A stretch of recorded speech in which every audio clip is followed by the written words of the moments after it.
Hi everyone, আজকে আমরা এই জায়গা থেকে শুরু করব। তো চলো এখন আমরা ক্লাসটি শুরু করি। সেশন 3, স্বচ্ছতা ও জবাবদিহিতা নিশ্চিতে নীতিমালা। স্বচ্ছতা ও জবাবদিহিতা মূলত একটি অপরটির সাথে সম্পৃক্ত। আমরা যখন কোনো তথ্য বা সেবা সম্পর্কে জানতে চাই, তো অবমুক্ত রাখাটা যেমন স্বচ্ছতার পর্যায়ে পড়ে, ঠিক সেই সেবা গ্রহণের প্রতিটি ধাপে আমাকে জানানোর দায়িত্ব হলো সেই প্রতিষ্ঠান বা সেবা প্রদানকারী সংস্থার জবাবদিহিতার অন্তর্ভুক্ত। প্রতিষ্ঠানের সকল কর্মকাণ্ডের স্বচ্ছতা নিশ্চিত করা মানে জবাবদিহিতা নিশ্চিত করা। ডিজিটাল মাধ্যমে এই স্বচ্ছতা নিশ্চিত করা যায় সবচেয়ে কার্যকরভাবে, কেননা এখন প্রতিটি নাগরিকই কম বেশি ডিজিটাল মাধ্যম ব্যবহারে অভ্যস্ত। প্রত্যেকটি প্রতিষ্ঠানের নিজস্ব ওয়েবসাইট বা পোর্টালে তাদের সেবা সম্পর্কিত সকল তথ্য উন্মুক্ত রাখা আছে।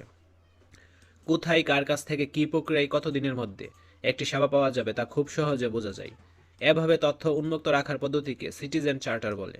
প্রত্যেক প্রতিষ্ঠানের জন্য স্বচ্ছতা ও জবাবদিহিতা নিশ্চিত কিভাবে করতে হবে তার জন্য সরকারি নীতিমালা রয়েছে। সকল সরকারি ও বেসরকারি সংস্থার স্বচ্ছতা ও জবাবদিহিতা নিশ্চিতকরণের লক্ষ্যে তথ্য অধিকার আইন 2009 প্রণীত হয়।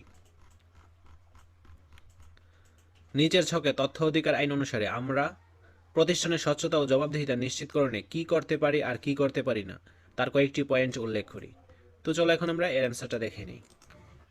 যা করতে পারি: তথ্য প্রদানের ক্ষেত্রে তথ্য অধিকার আইন 2009 মেনে চলতে পারি।